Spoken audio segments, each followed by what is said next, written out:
24। स्वागत है आपका आज की करंट अफेयर डिस्कशन में। चलिए डिस्कशन स्टार्ट करते हैं। हमारा पहला आर्टिकल है वो है सस्टेनेबल लाइफस्टाइल से संबंधित। न्यूज़ में क्यों है? सबसे पहले यूनाइटेड नेशन एनवायरनमेंट असेंबली का जो छठा सेशन है वो केन्या नैरोबी में आयोजित होने वाला है। इस दौरान भारत, श्रीलंका और बोलीविया द्वारा एक प्रस्ताव पारित किया गया था जो था सस्टेनेबल लाइफस्टाइल से संबंधित, और उसे यूनाइटेड नेशन एनवायरनमेंट असेंबली इसके द्वारा अडॉप्ट कर लिया गया है, इसलिए ये न्यूज़ में है। न्यूज़ आपको समझ में आ गई होगी कि क्या हुआ था। यूनाइटेड नेशन एनवायरनमेंट असेंबली है, इसका छठा सेशन है, ये आयोजित होने वाला था कहाँ? नैरोबी केन्या आयोजित हुआ था, नैरोबी केन्या में। और इसमें भारत, श्रीलंका और बोलीविया इन तीन देशों ने एक प्रस्ताव पारित किया था, जिस प्रस्ताव का नाम था, जो प्रस्ताव संबंधित था सस्टेनेबल लाइफस्टाइल से संबंधित, यानी कि सतत जीवन शैली से संबंधित था। और इसको United nation environment assembly and संयुक्त राष्ट्र पर्यावरण सभा इसके द्वारा अडॉप्ट कर लिया गया है, यानी अपना लिया गया है, इसलिए न्यूज़ में। तो आपको कॉन्टेक्स्ट तो समझ में आ गया होगा। थोड़ा बहुत हम देख लेते हैं सतत जीवन शैली के बारे में या सस्टेनेबल लाइफस्टाइल के बारे में देख लेते हैं। देखो इसमें क्या होता है। सबसे पहले इसे लॉन्च किया गया था हमारे प्रधानमंत्री मोदी जी द्वारा, उनके द्वारा इस अवधारणा को दिया गया था। इसमें जीवन is all about life, life is all about environment, यानी कि जीवन है पूरी तरह से पर्यावरण के लिए होना चाहिए। इससे संबंधित हमारे प्रधानमंत्री जी ने बात की थी कि हमारी जो जीवन है वो पूरी तरह से पर्यावरण को डेडिकेटेड होना चाहिए, पूरी तरह से पर्यावरण को डेडिकेट करके अपने लाइफ स्टाइल बताए। और इसमें जो हमारा सस्टेनेबल डेवलपमेंट गोल है, ठीक है, आगे हम इसके बारे में देखेंगे। तो सस्टेनेबल डेवलपमेंट गोल है जिसे 2030 में कंप्लीट करना है। तो इसके तहत 3 डायमेंशन में कवर करना है। अब 3 डायमेंशन कौन कौन सी है जिसके तहत इसे कवर करना है? तो इसमें सबसे पहली डायमेंशन है कि अवेयरनेस फैलानी, यानी कि जागरूकता बढ़ाना है लोगों में। ये सस्टेनेबल लाइफस्टाइल है, इसके प्रति लोगों में जागरूकता होनी चाहिए, किस प्रकार से इस प्रकार की जीवन शैली अपनाई जानी चाहिए जिससे लोग हैं वो सस्टेनेबल लाइफस्टाइल को प्रमोट कर सकें। ठीक है। दूसरी है कि इसमें बिहेवियरल चेंज लेके आए, यानी कि व्यवहारिक परिवर्तन लेके आए। किस प्रकार से लोगों में व्यवहारिक परिवर्तन लाया जाए कि वो इस प्रकार की लाइफस्टाइल है जो सतत जीवन शैली की बात करती उसे अपना सके। तो पहली बात जागरूकता बढ़ानी है आप में, फिर बिहेवियरल चेंज लानी है। तीसरी बात करता है ये कि यूनाइटेड नेशन एनवायरनमेंट प्रोग्राम, ठीक है, ये है ना, ये लोगों को जो भी इनकी मेंबर कंट्री है उन पे कहे कि वो किस प्रकार से भूमिका निभा सकता है। यानी कि यूनाइटेड नेशन एनवायरनमेंट प्रोग्राम है, इनके जो भी मेंबर है यूनाइटेड नेशन एनवायरनमेंट प्रोग्राम के, यूनेप के, उनसे बोले कि सारे देश हैं वो सस्टेनेबल लाइफस्टाइल की जीवन शैली को अपनाए, उनका समर्थन करे और उसको अपने अपने देश में प्रमोट करे। तो इसके 3 डायमेंशन है। इसके साथ साथ इसमें एजुकेशन को भी बढ़ावा देना है, लोगों के सामूहिक प्रयासों को भी बढ़ावा देना है, ताकि इस प्रकार की जो भी अवेयरनेस से संबंधित गतिविधियां उसे पूरा किया जा सके। अब जो मिशन लाइफ है ना, ये भी एक पार्ट है जिसकी हम बात करते हैं सतत जीवन शैली, इसका एक पार्ट है मिशन लाइफ। मिशन लाइफ है, इसे 2023 20 अक्टूबर 2022 में प्रधानमंत्री मोदी जी द्वारा इसे लॉन्च किया गया था। अभी हम बात कर रहे थे सस्टेनेबल लाइफस्टाइल से संबंधित, ठीक है। सस्टेनेबल लाइफस्टाइल ये सस्टेनेबल डेवलपमेंट गोल के अंतर्गत आता है, सस्टेनेबल डेवलपमेंट गोल इसके अंतर्गत आता है सस्टेनेबल लाइफस्टाइल, इसी का एक पार्ट है मिशन लाइफ। ये बताता है कि किस प्रकार का जीवन जीना चाहिए, आपको कम यूज़ करना चाहिए, जो भी आप यूज़ कर रहे हो, ठीक है, आपने प्लास्टिक वगैरह यूज़ किए तो उसका उचित तरीके से निपटान होना चाहिए, जो भी आप यूज़ कर रहे हो उसी उचित तरीके से उसका निपटान होना चाहिए। इसको 2022 में प्रधानमंत्री मोदी जी द्वारा इसे लॉन्च किया गया था। तो ये बात करता है सस्टेनेबल लाइफस्टाइल को प्रमोट करने के लिए मिशन लाइफ काम करता है। देखो ये फिजूल खर्ची को रोकना है, जो आप उपयोग कर रहे हो उसका प्रॉपरली निपटान होना चाहिए, ठीक है। और ये आता है सस्टेनेबल डेवलपमेंट गोल के अंतर्गत। सस्टेनेबल डेवलपमेंट गोल के बारे में बात करें तो इसे 2015 में लॉन्च किया गया था, ठीक है। इसमें क्या होता है, इसमें 17 गोल है, जैसे जीरो हंगर है, पॉवर्टी कम करना है, इस प्रकार के 17 गोल है। 17 गोल अचीव करने की बात की गई थी और इसका टारगेट है 2030 तक हमारे जो 17 गोल है इसे कंप्लीट किया जा सके। तो ये हमारा आर्टिकल था सस्टेनेबल जीवन शैली के बारे में, सस्टेनेबल लाइफस्टाइल यानी सतत जीवन शैली के बारे में था। चलते हमारे नेक्स्ट आर्टिकल की ओर। हमारा जो नेक्स्ट आर्टिकल है वो है समुद्र लक्ष्मण के बारे में। सबसे पहले समुद्र लक्ष्मण क्या हो सकता है, आप अकॉर्डिंग आपने पढ़ा नहीं है तो इसमें क्या आप एज्यूम करोगे क्या हो सकता है? एक तो बात हो रही समुद्र लक्ष्मण के बारे में, तो आप सोचोगे समुद्र से संबंधित बात हो रही है, वहाँ पे कोई द्वीप हो सकता है, आप लोकेशन पे जाओगे, तो ऐसे कन्फ्यूज मत होना। देखो ये क्या है, समुद्र लक्ष्मण एक एक्सरसाइज है, ठीक है, एक एक्सरसाइज है, नेवल एक्सरसाइज। तो इस न्यूज़ में क्यों है? न्यूज़ में इसलिए है कि अभी भारत और मलेशिया के बीच में ये एक्सरसाइज कंडक्ट हुई है। कहाँ पर हुई है? ये विशाखापट्टनम के तट पर आयोजित हुई है। भारत मलेशिया के बीच में विशाखापट्टनम के तट पर समुद्र लक्ष्मण नाम की एक एक्सरसाइज है वो आयोजित हुई है, इसलिए न्यूज़ में। अब इसके बारे में कुछ फैक्ट देख लो। फैक्ट ये देखना जो यूपीएससी आपको पूछ सकती है कि सबसे पहले किसके देशों के मध्य हुई है, तो भारत और मलेशिया के बीच में ये हुई है, भारत मलेशिया के बीच में आयोजित हुई है। ठीक है, दूसरा फैक्ट आपको क्या याद रखना है, भारत की ओर से किसने भाग लिया, भारत की एक नेवल शिप है जिसका नाम है शिप किल्तान। भारत की एक शिप है जिसका नाम है शिप किल्तान, इसने भाग लिया है। और मलेशिया की ओर से रॉयल मलेशियन नेवी ने भाग लिया है। ठीक है जी, किस प्रकार की एक्सरसाइज है, आर्मी नेवी या एयरफोर्स की, तो ये एक नेवल एक्सरसाइज है, ये एक नेवल एक्सरसाइज है। तो एक तो भारत मलेशिया के बीच में भारत की ये शिप किल्तान ने और ये रॉयल मलेशियन शिप द्वारा लिया गया है भाग, और ये एक नेवल एक्सरसाइज है।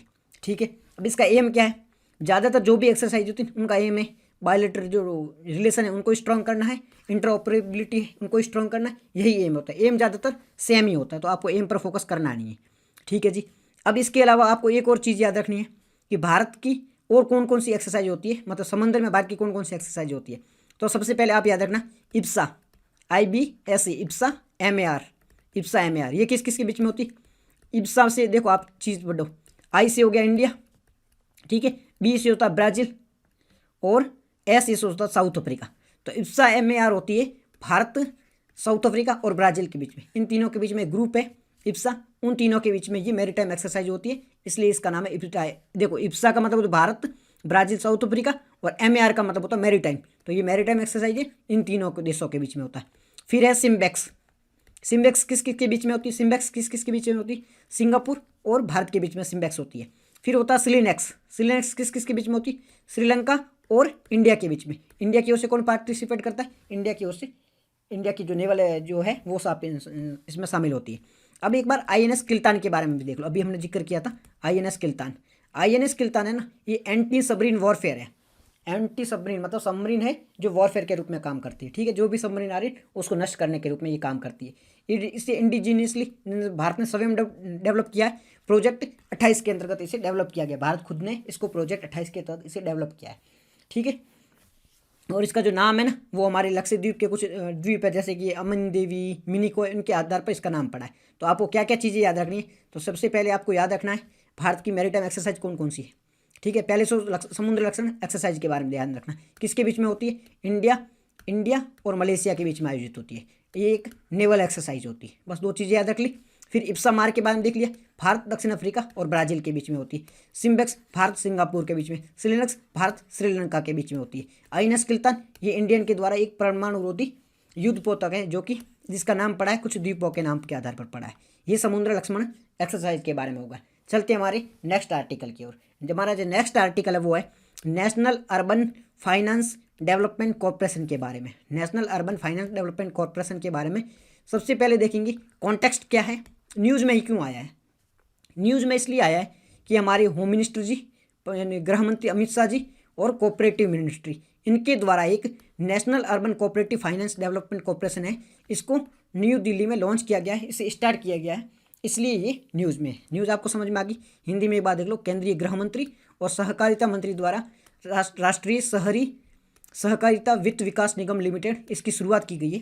ठीक है, ये आपको न्यूज़ समझ में आ गई। अब एक बार इस बॉडी के बारे में देख लेते हैं जिसकी अभी स्थापना की गई है, NUCFDC के बारे में बात कर लेते हैं। ये है क्या, तो ये एक सहकारी बैंक मतलब अर्बन कोऑपरेटिव बैंक होती है। सबसे पहले आप कोऑपरेटिव को समझ लो, कोऑपरेटिव क्या होता है। कोऑपरेटिव का मतलब होता है जहाँ पर गवर्नमेंट और पब्लिक, गवर्नमेंट प्लस प्राइवेट में पब्लिक आ जाती है, जो सार्वजनिक होता है वो, ये दोनों मिलकर साथ में काम करते हैं, वहाँ पर कोऑपरेटिव आ जाता है। अमूल एक कोऑपरेटिव है। इनका जो मेन एम होता है वो प्रॉफिटेबिलिटी पर नहीं होता है, यानी लाभ कमाने पर नहीं होता है, ये भलाई पर। ठीक है, ज़्यादातर ज़्यादा भलाई पर काम करते हैं, जो लोगों की भलाई भी हो जाए और थोड़ा बहुत प्रॉफिट भी जनरेट हो जाए, तो इस पर काम करता है। तो ये एक हम बात करें सहकारी की, तो अर्बन कोऑपरेटिव बैंक होते हैं ना, उनकी ये प्रमुख बॉडी है। यहाँ पर ये बात देखो वर्ड हो जाए शहरी सहकारी, यानी अर्बन कोऑपरेटिव के बारे में होती है। तो अर्बन कोऑपरेटिव जितनी भी बैंक होती हैं उनके फाइनेंस और डेवलपमेंट से संबंधित ये एक बॉडी है और उनकी मेन बॉडी के रूप में काम करेगी। अब ये क्या करेगी, ये हमारा एक टारगेट था, हमारा एक एम है सहकार को बढ़ावा देना, यानी सहकार से समृद्धि। ठीक है, सहकार से समृद्धि का हमारा टारगेट है, उसे पूरा करने में भी काम करेगी, क्योंकि यहाँ पर ज़्यादातर फोकस है वो सहकारिता पर हो रहा है। तो सहकार से समृद्धि का जो हमारा लक्ष्य है तो उसका समर्थन करेगी, उसे फुलफिल करने का भी काम करेगी। इसका एम है वही है, शहरी जो बैंक है, शहरी सरकारी बैंक है, उनका आधुनिकीकरण करेगी, उसे बढ़ावा देगी और उसके हेल्प करने का काम करेगी। अब इसका काम क्या है, क्या क्या काम कर सकती है? सबसे पहले ये स्वनियामक संस्थान है। स्वनियामक संस्था कौन होती है? जो कि सेल्फ रेगुलेटेड होती है। सेल्फ रेगुलेटेड, खुद ही रेगुलेट करती है खुद को, उसे स्वनियामक संस्था कहा जाता है। सेल्फ रेगुलेटेड संस्था के रूप में भी कार्य करेगी। कार्य क्या करेगी? जितने भी शहरी बैंक है, शहरी जो अर्बन मतलब अर्बन कोऑपरेटिव बैंक है, उनमें किस प्रकार की फाइनेंशियल सर्विस देनी चाहिए, वो किस प्रकार के चैलेंजेस को फेस कर रही है, उनसे किस प्रकार से निपटान करनी चाहिए। मतलब शहरी अर्बन कोऑपरेटिव बैंक होती है, यूसीबी है, वो जो भी प्रॉब्लम फेस कर रही है उनसे रिलेटेड जो भी समाधान होगा उसके बारे में ये काम करेगी। और आरबीआई से किस प्रकार से पंजीकरण वगैरह लेना, उसके बारे में भी ये काम करेगी। अब इसका सिग्निफिकेंस क्या है, क्या ये हेल्प मिल देगी? इसमें यही है, जो हमारी अर्बन कोऑपरेटिव बैंक है ये बहुत बड़ी प्रॉब्लम फेस करती है, तो उनके डेवलपमेंट में काम करेगी। छोटे और मार्जिनल किसान हैं, कमज़ोर जो भी वर्ग है, उनकी हेल्प करेगी। उनके किस प्रकार से लैंड दिए जा सकते हैं, किस प्रकार से ऋण दिया जा सकता है, उसके बारे में भी ये काम करने का मतलब उसके बारे में काम करेगी, ताकि ये अर्बन कोऑपरेटिव बैंक होती है अच्छे से काम कर सके, तो उनका हेल्प करने का ही काम करेगी। ठीक है जी।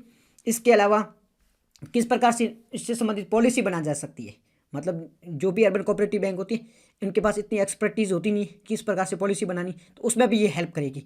इनको फंड जुटाने में भी हेल्प करेगी, जो इनको पैसे वगैरह की जरूरत होती है तो उसमें भी ये हेल्प करेगी, ताकि वो अच्छे से काम कर सके।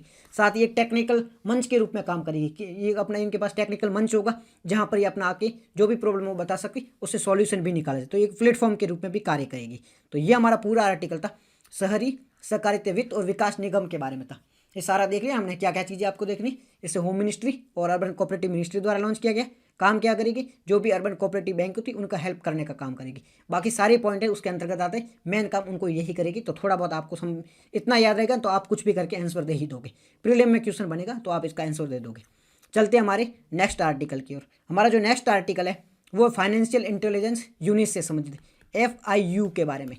तो सबसे पहले देखेंगे FIU न्यूज़ में क्यों है। FIU न्यूज़ में अब इसलिए है कि फाइनेंशियल इंटेलिजेंस यूनिट है, इन्हें prevention of money laundering act PMLA, prevention of money laundering act के तहत इसने जो पेटीएम पेमेंट बैंक है ना, उस पर ऑब्लिगेशन दिए हैं, उन पर कुछ वायलेशन के तहत कुछ ऑब्लिगेशन लगाए, उन पर चार्ज लगाए कि उन्होंने है ना सही से काम नहीं किया, तो उस पर जुर्माना लगाया।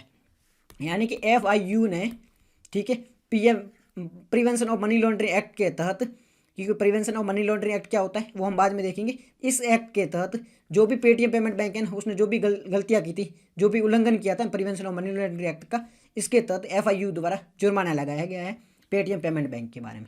तो सबसे पहले ये FIU द्वारा जो जुर्माना लगाया गया, क्या ये इस प्रकार का जुर्माना लगा सकती थी? जी हाँ, ये इस प्रकार का जुर्माना लगा सकती थी। किस प्रावधान के तहत?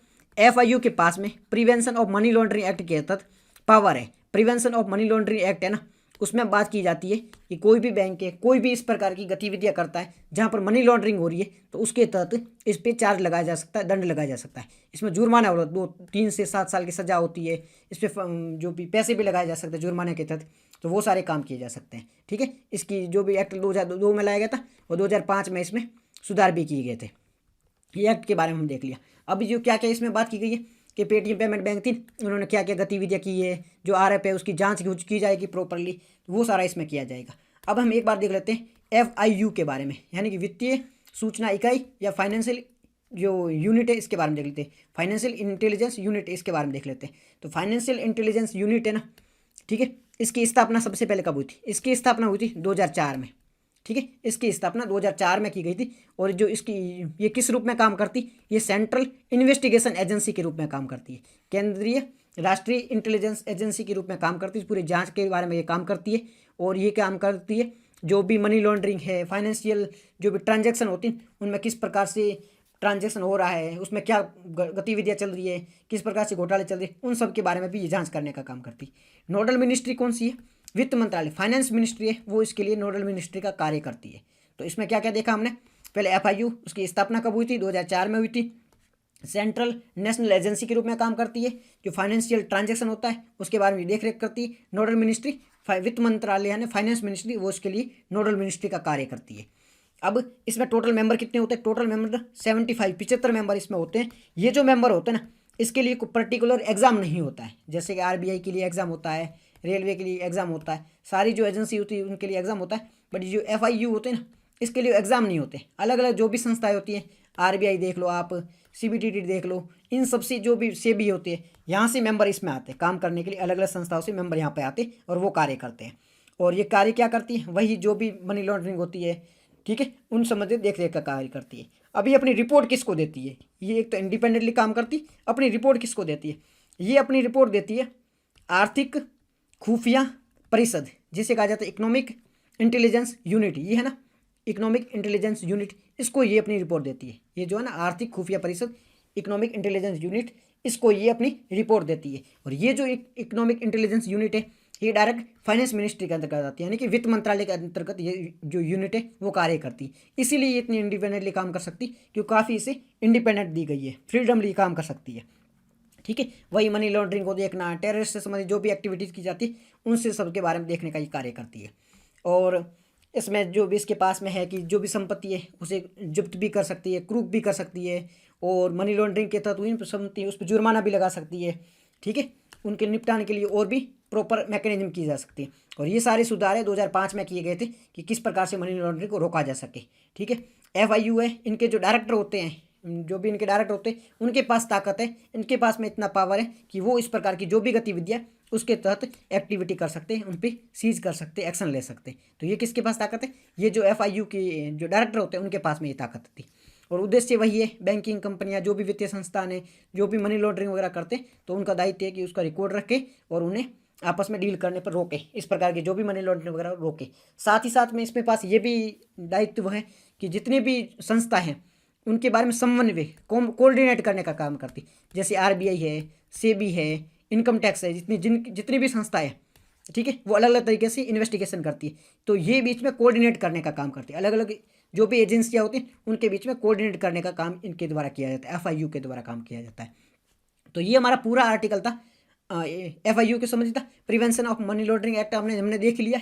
ये जो एक्ट था वो मनी लॉन्ड्रिंग को रोकने के लिए 2002 में लाया गया था। इसके तहत संपत्ति जब्त की जा सकती है। तो ये पूरा आर्टिकल हमने देख लिया। चलते हमारे नेक्स्ट आर्टिकल की ओर। नेक्स्ट जो हमारा आर्टिकल है वो है नैना-तीवु द्वीप के बारे में। नैना-तीवु आइलैंड है उसके बारे में। तो नैना-तीवु आइलैंड न्यूज़ में क्यों है, देखो न्यूज़ में क्यों है इसलिए आपको बताता हूँ। पहले नैना-तीवु आइलैंड है क्या। ये हमारा भारत है, ये है श्रीलंका, ठीक है। तो यहाँ पर जो नैना-तीवु आइलैंड है, अब इस नैना-तीवु आइलैंड पर नवीनीकरण ऊर्जा होती है ना, रिन्यूएबल एनर्जी, वहाँ पर उसका अनुबंध किया गया, मतलब हस्ताक्षर किया गया है भारत और श्रीलंका के बीच में। ये जो रिन्यूएबल एनर्जी है इसको साइन किया गया है नैना-तीवु आइलैंड में। तो ये न्यूज़ तो इतनी खास इंपॉर्टेंट है नहीं, इसकी लोकेशन इंपॉर्टेंट है। तो ये ऊपर से भारत देखोगे, यहाँ पर ये श्रीलंका है, ठीक है। यहाँ पर है पाक स्ट्रेट, ठीक है। तो पाक स्ट्रेट में 2-3 आइलैंड लोकेटेड है, ये रहे। तो ये आइलैंड है, इनका नाम नैना-तीवु है। ये पाकिस्तान स्टेट में लोकेटेड है। और ये यहाँ पर जाफना प्रोविंस है श्रीलंका का, जाफना प्रोविंस, तो इनके ऊपर ये लोकेटेड है जिनका नाम है नैना-तीवु आइलैंड। यहाँ पर कई छोटे छोटे आइलैंड है, ठीक है। तो इसकी इंपॉर्टेंस ये हो जाती है, ठीक है। ये द्वीप है जिसे डेल्फ द्वीप भी कहा जाता है, DELFT, डेल्फ द्वीप भी कहा जाता है। जाफना प्रोविंस के ये ऊपर है। तो ये इसकी सिग्निफिकेंस क्या, महत्व क्या है, तो इसका महत्व इसलिए है, ये भारत है, ये श्रीलंका है, यहाँ पर ये आइलैंड है, ये जाफना प्रोविंस है। तो इनका महत्व ये है कि इतिहास की दृष्टि से ये काफ़ी इंपॉर्टेंट है। सबसे पहले बात करते हैं ना कि ये जो है ना हमारा तमिल जो संगम लिटरेचर था, संगम लिटरेचर में इनका वर्णन है। तो संगम लिटरेचर में इनको मणिपल्लवम कहा गया है। मणिपल्लवम संगम लिटरेचर में किनको कहा गया है, तो ये जो नैना-तीवु आइलैंड है इनको कहा गया था। तो इसमें काफ़ी महत्व हो जाता है इसका। साथ ही साथ में हिंदू जो हिंदू ग्रंथ है, बौद्ध ग्रंथ है, इनमें भी इनके बारे में वर्णन किया गया है। हिंदू ग्रंथों में इनको हमारी जो एक शक्तिपीठ है, टोटल 64 शक्तिपीठ है, ठीक है। उनमें से एक शक्तिपीठ है जिनका नाम है नागपूषणी अमन। ये शक्तिपीठ है वो इन्हीं, जो हम बात करें नैना-तीवु, वहीं पर लोकेटेड है। तो हिंदू धर्म के अकॉर्डिंग तो यहाँ पर नागपूषणी अमन शक्तिपीठ है, वहाँ लोकेटेड है। और बौद्ध धर्म के अकॉर्डिंग यहाँ पर जो भगवान बुद्ध है, इन्होंने 2 नागा राज्य थे, 2 नागा राजा थे, उनके बीच में कॉन्फ्लिक्ट चल रहा था। 2 नागा राजाओं के बीच में कॉन्फ्लिक्ट चल रहा था। तो भगवान बुद्ध ने जाकर इनका कॉन्फ्लिक्ट सुलझाया था, वहाँ पर शांति का दौरा स्थापित किया गया, दोनों के मध्य शांति स्थापित की गई थी। तो यहाँ पर जो भगवान बुद्ध है उन्होंने दौरा किया था, तो इसलिए नागदेदा विहार यहाँ पर लोकेटेड है। बुद्ध ग्रंथ के अकॉर्डिंग यहाँ पर नागदेदा विहार है, हिंदुओं के अकॉर्डिंग यहाँ पर नागपूषणी अमन लोकेटेड है। और जो हमारे तमिल लिटरेचर है संग, उसके अकॉर्डिंग यहाँ पर मणिपल्लवम भी कहा जाता है। यहाँ पर एक बहुत ही पुराना जो वृक्ष है जहाँ पर भगवान बुद्ध ने बैठ के पूजा की गई थी, वो आज भी यहाँ पर है, मतलब जो यहाँ पर द्वीप है यहाँ पर पाया जाता है। तो इसका महत्व और भी ज़्यादा बढ़ जाता है। तो यहाँ पर भगवान बुद्ध के स्तूप भी है, मूर्ति है, संग्रहालय, तो कई सारी चीज़ें यहाँ पर देखी जाती है। तो ये हमारा पूरा आर्टिकल था नैनात्मू द्वीप से संबंधित। ठीक है, इसकी लोकेलिटी थोड़ी बहुत याद रखना, हिस्टोरिक जो पर्सपेक्टिव है वो भी आप याद रखना। तो हमारा आज का आर्टिकल देख लिया, तो इतने आर्टिकल हमारे लिए इंपॉर्टेंट थे वो हमने देख लिए। ये कल के लिए आपके लिए होमवर्क है, ये देख के आना। तो आज की डिस्कशन में इतना ही था। Thank you very much for discussion.